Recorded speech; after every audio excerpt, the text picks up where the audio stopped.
Hello and welcome along to another episode of this FM19 story, part of The Furniture with me, Daniel. It's Season 4, Episode 1, and today we start our second successive campaign in League 2, and we'll be aiming high with plenty of pressure on us, following a huge overachievement last season. That's right, those of you that were following the story at the end of last season will know that there were plenty of ups and downs, and we came so close to making it to League 1. But in the end we settled for another season in League 2, and we're secretly quite glad about that, because we did need another year. If we'd have gone up last season it just would have been too soon.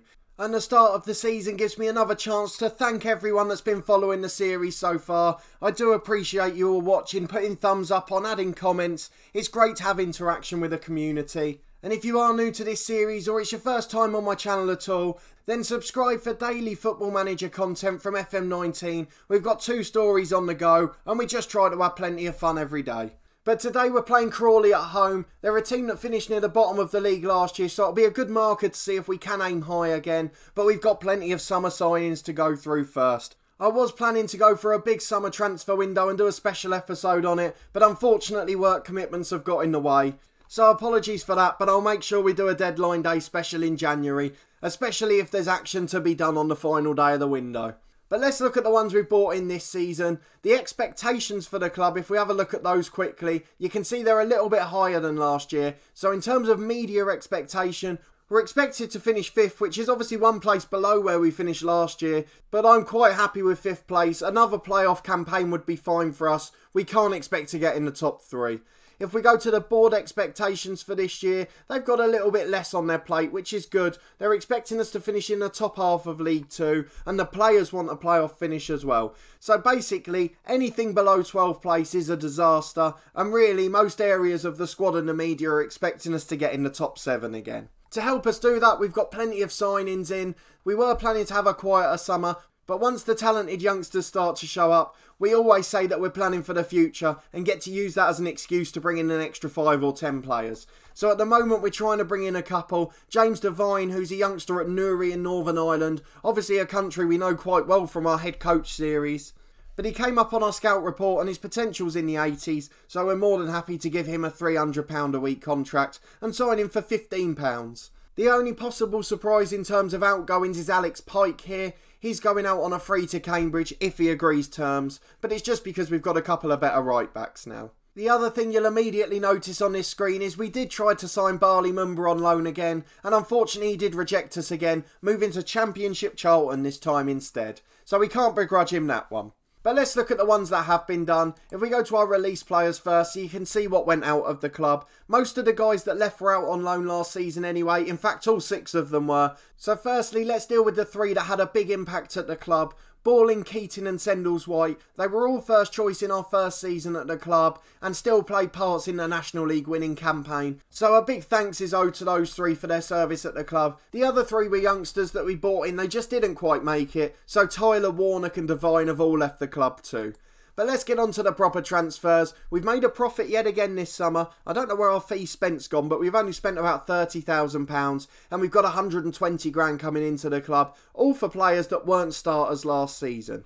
So Billy O'Brien we mentioned at the end of last year, we'd agreed to sell him to Huddersfield. He wasn't happy not playing, and for us he was only our backup keeper, and we'd already bought Stuart Moore in for £2,000 in January. So we're making a profit, he's happy to move on to a bigger club, and although he's sitting there as their 3rd choice keeper, he's earning more money from it. So a massive thanks to him from his service. He played half of the season as first choice in the National League and did a really solid job for us.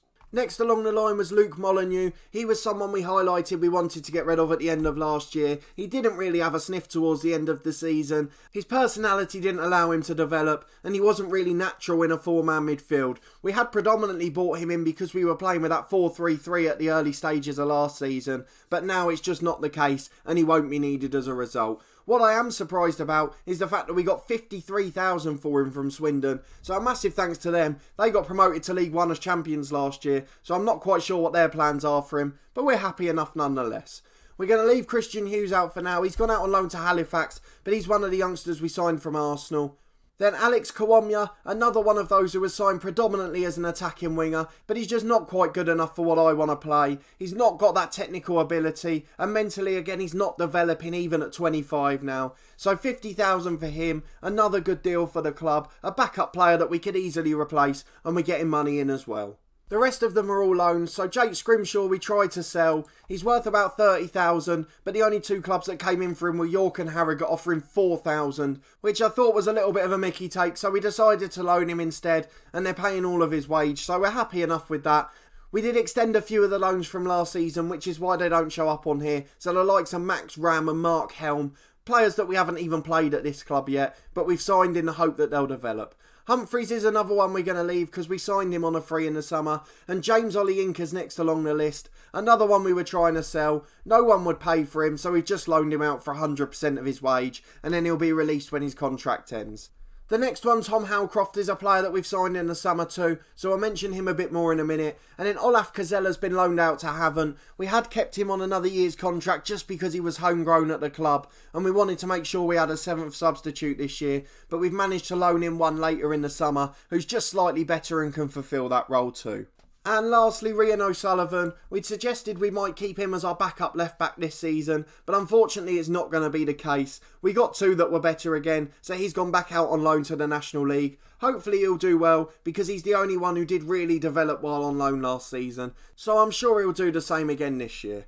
Let's move on to the ins. It's the bit of the summer we're all excited about. The top two were already pre-agreed, and the two after that we were finalising as we went through our playoff campaign last season.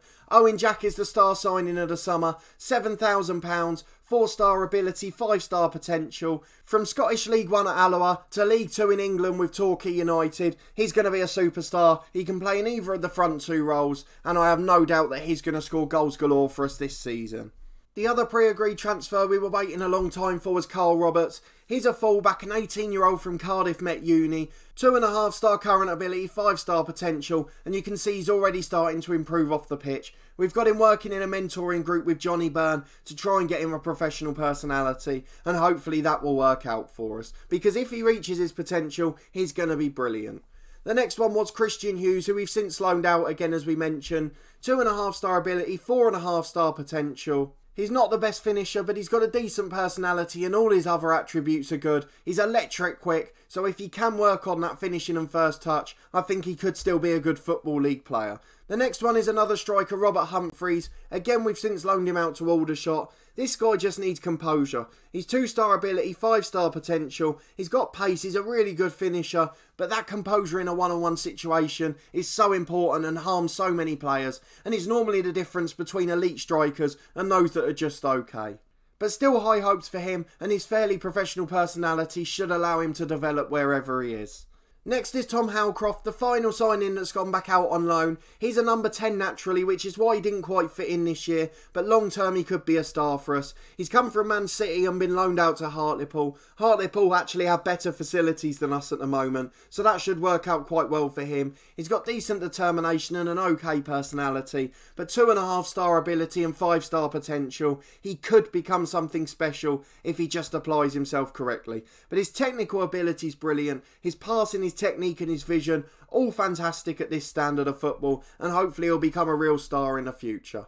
Next is our big signing of the summer in terms of finance, Eamon McCabe, and he's come from a familiar club. Those of you that have been following my other story, the head coach, you'll know we spent around a year at Dungannon Swifts. It ended in an acrimonious departure, but either way we've got a signing from them in this save. He popped up on our scout reports and it was a position we were desperate for a signing. A 3-star ability left back with 5-star potential, not the quickest at the moment, but mentally he is absolutely fantastic. A little bit too much aggression, which could be an issue in terms of yellow cards, but decent in the tackle and marking players, and stamina that means he can play every game, even if they're only 3 or 4 days apart. He's made 50 career appearances already, and hopefully the step up to professional football will help him develop yet further. Next is the only familiar name of the summer. It's Armando Broja, the man we lost in January for a lot of money. He's come back on loan for the season, and we have our partner for Owen Jack. 3.5-star ability, 5-star potential, and it means that Andrew Nelson might be the 3rd choice striker at the club, which shows how strong we look this season. Physically, he's still brilliant. He hasn't really developed since going to West Brom, but if we can give him plenty of first team football, I'm sure he'll continue on where he left off last winter, where he was scoring goals for fun and playing absolutely fantastically in a side that was winning most weeks. Next is our new version of Barley Mumba. It's Oliver Shenton, a player that's been talked about in real life. He was at Stoke City and a real hot prospect. He's had games in the Football League with Oldham and Bristol Rovers, and I'm sure he's going to do the same for us now. 4-star ability, 4.5-star potential, a left footer, resolute personality and a natural box-to-box midfielder. He ticks all the boxes and he is going to be an absolute superstar this year. I hope he can start to contribute in the way Mumba did 2 years ago with goals from midfield. That's the one thing we lost last season. A lot of the midfielders got 3 or 4, but none of them really pitched in with a 10 or 15 like Mumba did in the National League. So hopefully we'll get that out of him, but I'm so excited about that signing. Next was just a youngster at right back. We're trying to loan him out again. Danny McNamara, 2.5-star ability, 4-star potential. He's not quite going to make it, I don't think, but he's got a chance here. We're giving him another year to develop, but at 22 he's got to do it this year or never, really. So we'll see how he trains, but I'm not holding up too much hope for this one, and I think it could end up being a slightly wasted wage if we can't get rid of him. On the other side, however, we've got a competing fullback for McCabe. Caleb Richards is a 3-star left back with 4.5-star potential. He was playing at Newport in the second half of last season and came through at Blackpool or Norwich beforehand. He's a really decent player across the board, got a lot of 11s or 12s in the key areas for attributes. He's just not quite as good mentally, so I'm not sure how he'll develop in training. But again, we've got him in that group with Carl Roberts and Johnny Byrne, so hopefully Byrne's influence will show on these guys and they'll start to become professional players. Next is Kane Evans, the only other familiar face from last year. Not too familiar because he only made 1 appearance for us, but just a 4th choice centre-half. Instead of going out and spending, we couldn't find any quality youngsters and we didn't want a 30-year-old sitting there eating £1,000 a week. So we've got him in for free from our parent club. It keeps our affiliation with Sunderland strong because we're still utilising them and maximising the deal. 2-star ability, 5-star potential, and we've got a bench warmer for the season. Now we're coming to our last 4 signings towards the end of the window. It's Shay Facey first, a bit different from most of our signings. He's 26 years of age, 3-star ability, 3.5-star potential, and you can see he's just a really solid fullback. It's one of those where we've gone for a player who's ready-made. 128 appearances in the Football League for Northampton. He's played over in Holland with Heerenveen. He's played for New York City FC when he came through at Manchester City and went out on loan to America because those 2 clubs have an affiliation, and he's also played for Rotherham too.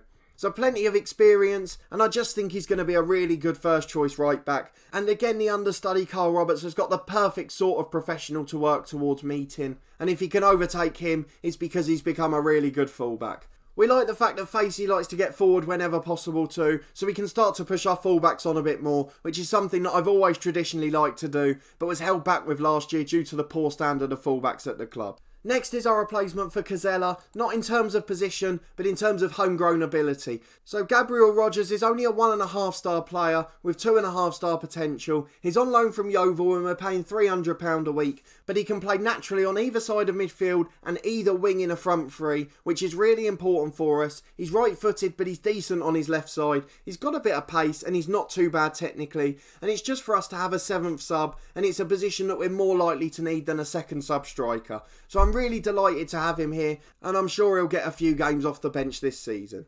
The next one was an enforced signing, Leighton Clarkson. He's a natural central midfielder, but we've bought him in as a right winger. He's got all the attributes for it, as you can see there. His technique's good, he dribbles brilliantly, great touch and crossing ability, and plenty of pace and physicality. He's not a good passer of the ball, so isn't ideal for us in the centre of midfield. And more importantly, Nick Freeman, our first choice right winger from last year, one of our best players and highest paid at the club. He's very eager to go and quite unhappy that we rejected a bid from Rotherham. They put a derisory offer in. He's worth about 120,000 and they bid about 30, knowing that he'd become unsettled and we'd be left with no choice. But we're going to hold out for the transfer fee, and it just makes sure that we've got a good first choice if he goes. But for now, Clarkson's the sub option and he'll come in for Freeman as and when required. And lastly, the final piece of the jigsaw is Conor McKendry, the left winger we were searching for, and I'm really confused by this guy, so I'm hoping you can help me out. He's 2.5-star ability with 3.5-star potential, but what I can't work out is why he's only 2.5-star ability. He looks to have all the attributes. I don't know if it's just because, a bit like Walker, his key attributes for the wing position aren't particularly good. They're fairly average at best, 11s and 12s, and he's got 13s and 14s in other areas. So in terms of personality, he's quite determined. He's got good natural fitness, but those bits don't seem to count towards his star rating for the wing. But a Northern Irish player, an under-21 international, and I think we've got an absolutely brilliant steal getting him here at the club, and once he's fit he will become our first choice ahead of Tom Walker. But a busy summer, about half of them thinking for the future and half of them are first choice for this season, but I think with what we've added we have no excuse not to be a top 7 club this year. But I'm interested to know your thoughts. Am I being too optimistic, or do you agree with me?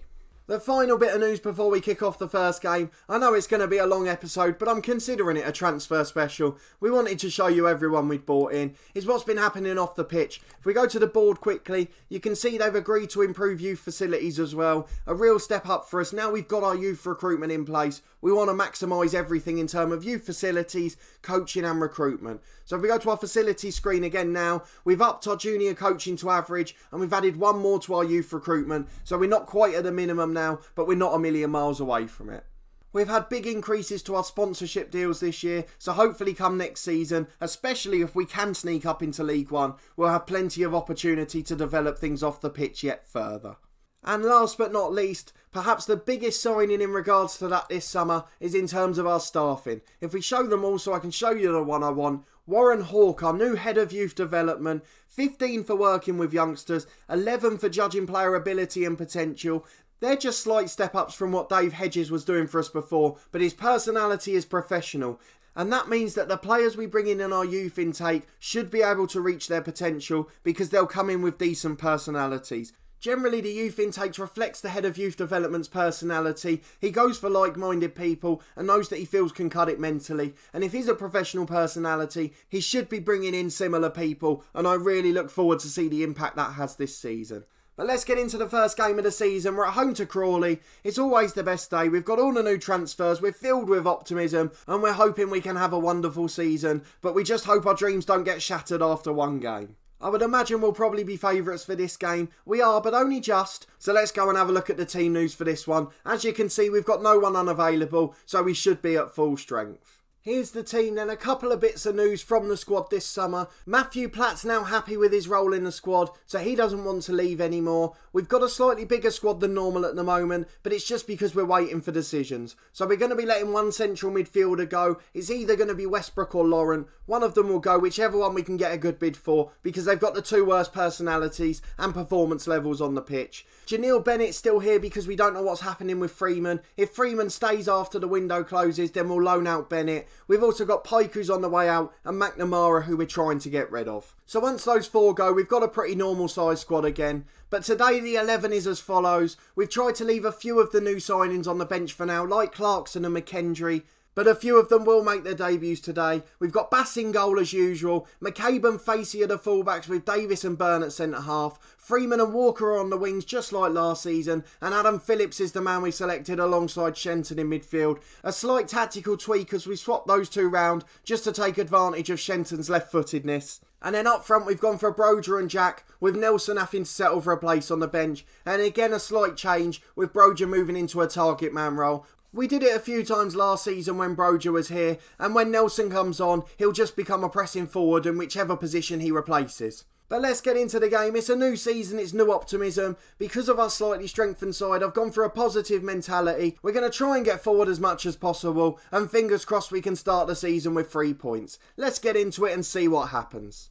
It's a 4-2-3-1 for Crawley then, so another tricky formation to play against. We're going to ask them to do it for the fans, and we're just going to see how this game unfolds. We don't really know where we're going to be at, we just know that we think we're stronger than last year. But don't forget it may take a few games for them to settle, and last season we started absolutely atrociously. Broja holds the ball up front for Phillips. Phillips with a lovely switch out to Freeman on the right. He can get the crossing, there's two in there. Broja gets there and it's over the bar, but really good early signs as we create a fantastic chance in the first 30 seconds.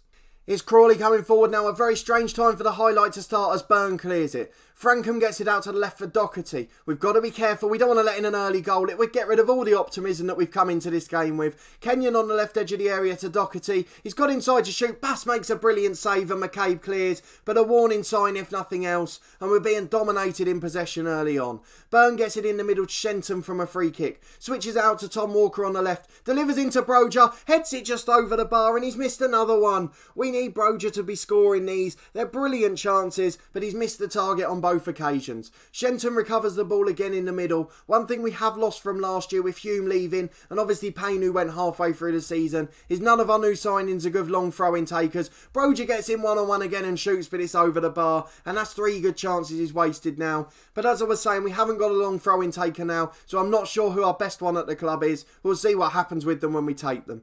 Tom Walker gets the ball on the right. It's a poor ball and it's headed away. And now Crawley are countering us with Onan. Onan's in on the left-hand side. Cuts inside his man and shoots, but it's wayward. High and wide, and it's easy for us to deal with. 15 minutes gone, and I'm a bit concerned that it's been a very even game.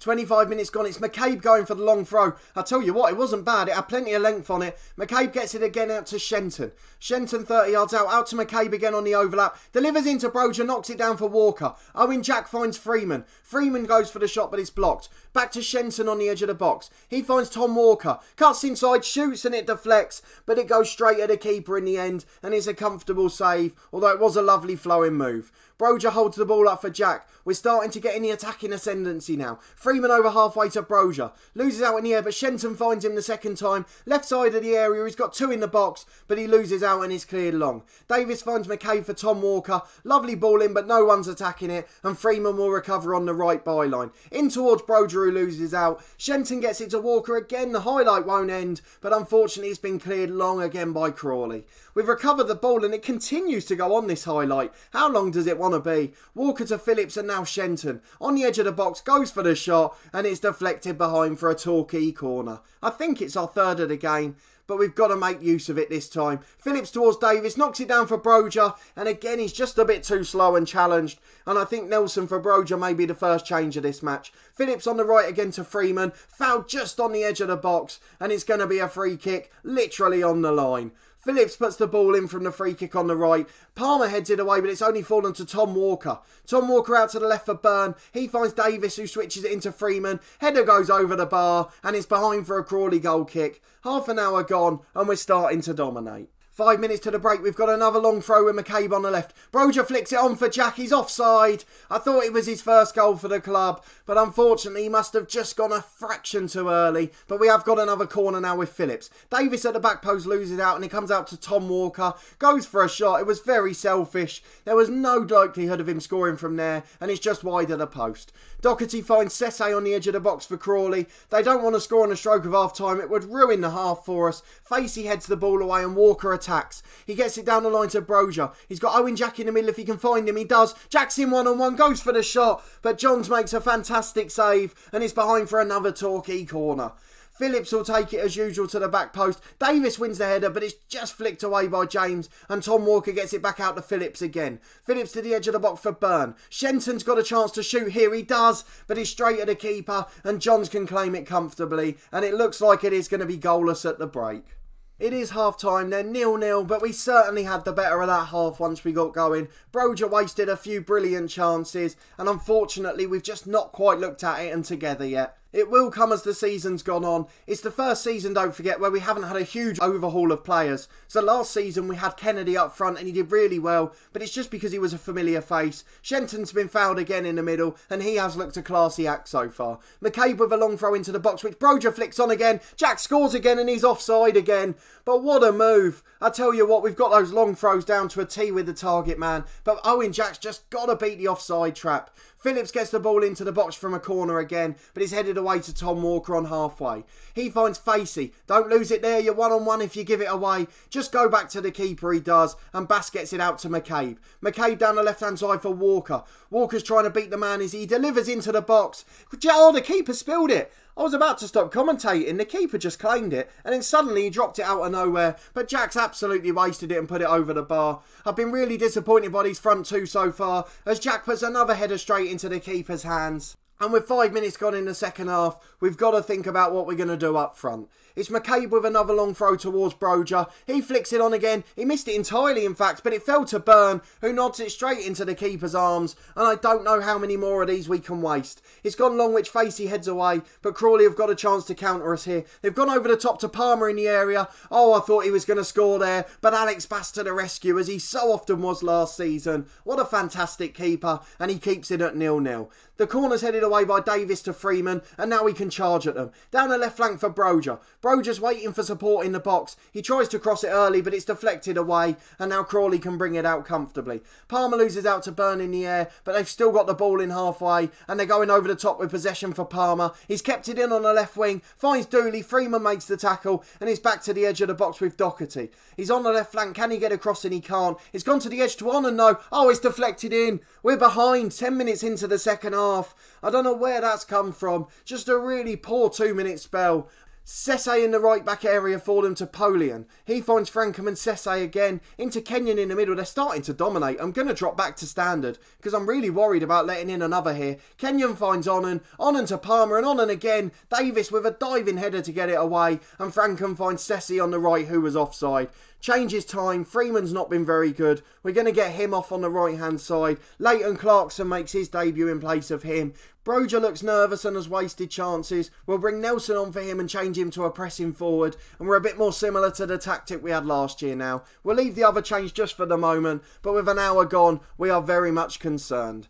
So a long ball over the top by Crawley. McCabe hoofs it back over. Nelson's in. He's got Jack in the middle. Finds him. Oh, he's wasting another. Owen, Jack, you're supposed to be a good finisher. He has wasted 3 brilliant chances. I don't know how that hasn't gone down as a clear-cut chance. It's a free header from 4 yards, and I don't know what more you can ask for. Bass has gathered the cross, and it's still 1-0 to Crawley, and I just don't see where the goal's coming from with these front two. A long ball over the top, which Jack gets on the end of, beats his man, and it's a brilliant save this time. He did produce a good finish, but the keeper was equal to it. A corner to be taken by Phillips towards the back post as usual. Davis knocks it down for Nelson. Deflects around to Jack. He's missed from 3 yards again.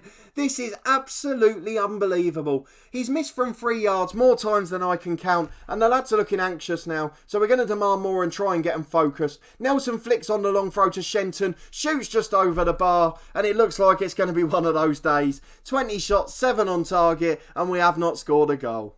20 minutes to go. Is Crawley with a throw. We'll make our last change in a minute. Frankham on the edge of the box. Goes for the shot just wide. But I'm a bit concerned they're getting too much time there. Phillips is going to come off. He's been the worst of the midfield. Brad Walker on for him. I think he can play in the deep lying role. But we're going to push him up to the support duty. Let's get back into it and hope we can get an equaliser from somewhere. Because let's be honest, it's very much deserved.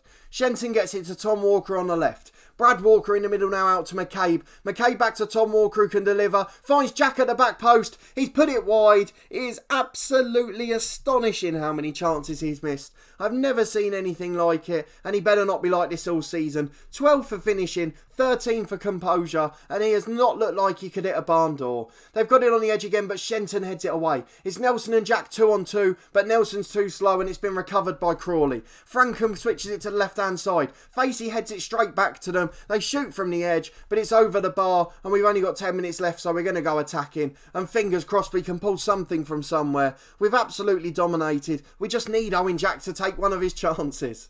Byrne with a free kick in our area. It's gone towards Clarkson on the right. Over the top for Jack, and if he crosses for Nelson, we might be more successful. Nelson's shot's blocked from 6 yards. Davis clears it down the line to Walker. Shenton finds Brad Walker this time. He's been challenged, but Shenton wins it back, and the highlight ends as his pass was poor too. It's a free kick for Crawley. Frankham into the box. Jack heads it away. Polian's got the ball to the right to Frankham. Frankham to Polian again. His shot's blocked, but it's fallen out to Green. Green gets it to the right and Walker clears, but there's only 2 minutes left now, and we've got an injury to Byrne. We've got no subs left, and we're going to have to go for 3 at the back. We're going to leave it as 1 centre-half and 2 wing-backs and just see what happens. Everything that could have gone wrong has today, and now Crawley have got a corner to finish off the game. Thankfully, we didn't see the highlight, so hopefully they didn't make any anything of it. We're going to go very attacking, even though we're down to 10. Polian's unmarked, as there's no centre-half, and he's put it wide of the post, but we're not going to get a point. And after all the optimism of the transfers, the new season, the hope of promotion, it's just all gone completely pear-shaped. Clarkson's got one more chance on the right. His cross deflects behind for a corner. Davis is still up there, so hopefully he can get on the end of it, and we just need to nick one. It can be the scrappiest goal in the world, but Davis's header goes straight at Johns, the keeper, and we're going to come away empty-handed, are we? Walker in towards Nelson, it's headed away. Brad Walker recovers it this time. We've got 30 yards out. We've got 2 minutes of stoppage time. Nelson to Jack is offside again. It's the 3rd time we've put the ball in the net. Jack's had a hat-trick of offside goals, and that's something we've got to work on in training, because he cannot continue to be offside every time. 20 seconds left. Bass has the ball, and I don't think we're going to get anything here. Clarkson gets the ball. Can he get the ball down the line quickly? He's giving it away, and now they're 3-on-1 because we don't have a defence. Davis clears it long to make sure it's not 2, but Jack gets there. It's full time, and what a disappointing start to the season. If Johnny Burns' injury's a long one, we're going to be in big trouble, and I just don't know what to say about that game. We absolutely dominated, and I have no idea how we didn't get anything from it. We're going to assertively tell the lads we're not pleased, because they need to produce more than that. And Owen Jack and Armando Broja need to learn how to score. Forest Green came up from the National League and beat Morecambe 7-0, so they're going to be a team we have to worry about this year. We'll see what Burns' injury's like quickly. 4 weeks is not too bad, but it could have been better, let's be honest. I'm wary with the transfers and all the chances in the match. It's been quite a long episode, so let's go and look at the schedule quickly to see when we'll come back. We've got our parent club Sunderland in the League Cup, but I'm not too worried about the competition, so we won't show you that. We'll probably come back in September. We've got our rivals Plymouth towards the end of the month. Hopefully we'll have a little bit more transfer news to tell you about. But that will be all from this one. If you did enjoy it, please put a thumbs up on the video. Let me know in the comments what you think of our summer signings. And are you still optimistic for the season, or have I got to be worried after that first game? As always with the first episode of the season, get your prediction in the comments. Where do you think we're going to finish? Give us your position and we'll see who's right at the end of the year. Subscribe to the channel for daily Football Manager content from my 2 FM19 stories, this one part of the furniture with Torquay, and our other series, The Head Coach, the journeyman style save working under a director of football with no say in transfers, contracts or staff. Finally, we'll have FIFA 19 career mode content every Friday at 4:30. But a massive thanks for watching this one as always, and we'll see you next time.